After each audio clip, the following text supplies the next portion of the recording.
Quand le groupe allemand Vorwerk s'est implanté à Cloix-sur-le-Loir en 1972, en rachetant l'usine Semco, c'était pour y fabriquer un nouveau robot ménager dont il venait d'acheter le brevet, le Thermomix. Depuis, la stratégie a été maintenue et l'usine cloisienne, avec ses 185 employés, est devenue le seul et unique site de production au monde de ce robot révolutionnaire. Plus encore, le groupe Vorwerk est devenu le leader mondial de la vente directe de produits ménagers de luxe et de haute technologie.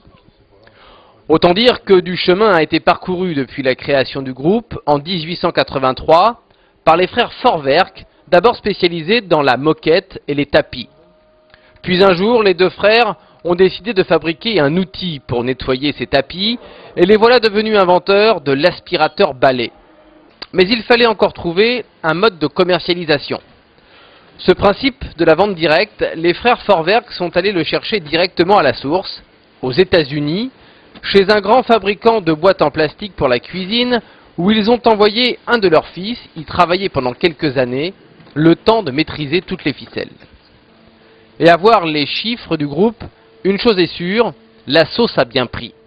Sur 2,3 milliards d'euros de chiffre d'affaires, 1,5 milliard proviennent de la vente directe, avec plus de 580 000 vendeurs présents dans 60 pays, et un catalogue qui s'est notamment ouvert sur les cosmétiques en Amérique du Sud et les appareils de traitement d'eau en Asie. Le Thermomix, lui, ne représente que 19% du chiffre d'affaires et l'activité doit encore progresser. En 1984, 50 000 robots étaient produits chaque année à Cloix. En 2010, il en sortira 550 000 et chez Vorwerk, pas de stock. Seuls les produits vendus sont mis en fabrication.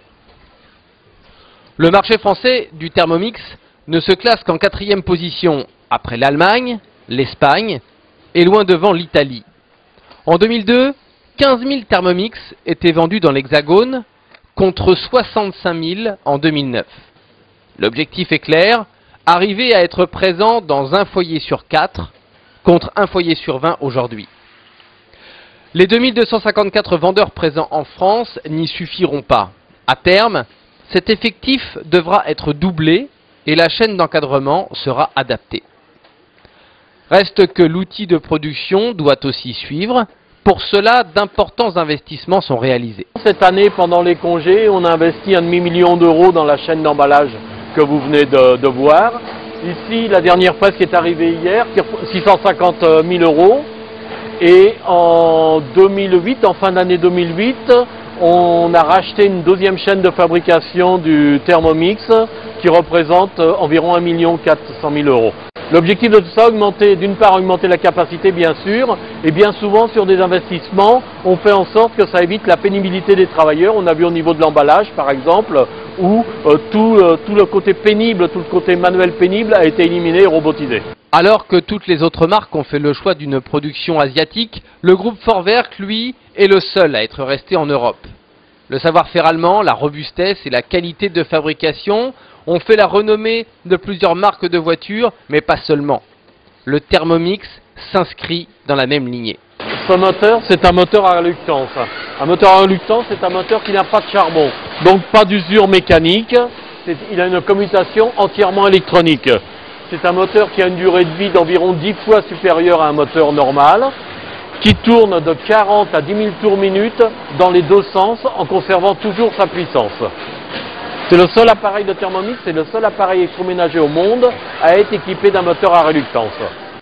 Alain Roger a acheté son premier Thermomix en 1977 et ne l'a changé qu'en 1996, lorsqu'il est entré dans le groupe. J'ai assisté il y a peu de temps à une démonstration prévue la veille au soir. Un ami me téléphone et il me dit, j'étais invité à Paimpol, un ami me téléphone et il me dit, est-ce que tu peux me faire une démo demain à 11 h à Paimpol? Je lui dis non, mais je me débrouille avec mon collègue directeur des ventes. Et le lendemain à Paimpol, il y avait à 11 h une démonstratrice qui était là. On arrive dans le restaurant, c'était dans un restaurant, on arrive dans le restaurant et le chef lui dit, j'ai qu'une demi-heure. Elle a dit, bon c'est pas grave, je vais m'adapter, je vais faire ça en une demi-heure. En une demi-heure, elle a fait un sorbet à la fraise. La femme du patron du restaurant, elle en était assise, elle avait déjà acheté l'appareil. Et ensuite, elle a fait un bisque de homard. Et là, le patron du restaurant, il en était, en une demi-heure, il était alors convaincu qu'il fallait qu'il achète l'appareil. Et en une demi-heure, elle a vendu 6 appareils. Tous mes amis qui étaient présents ont acheté des appareils. Et ça se vend tout seul. Ça se vend tout seul depuis 40 ans? Ça se vend de mieux en mieux tout seul, parce que notre appareil est aussi de plus en plus connu, parce que faire la cuisine à la maison c'est de plus en plus moderne, et que c'est un appareil, je vous disais, qui fait tout. Il pèse, il broie, il mixe, il chauffe, il mijote. Vous faites une ratatouille, ça mijote, ça vous fait tourner vos légumes à l'intérieur à 40 tours minute. S'il y a un légume qui coince, une carotte qui coince, il n'y a peut-être pas de carotte dans la ratatouille d'ailleurs, s'il y a une courgette qui coince entre le couteau et le bol, le moteur il est intelligent, il va se mettre à tourner à l'envers et ensuite il va revenir dans son sens de rotation. C'est un appareil qui est merveilleux, quoi.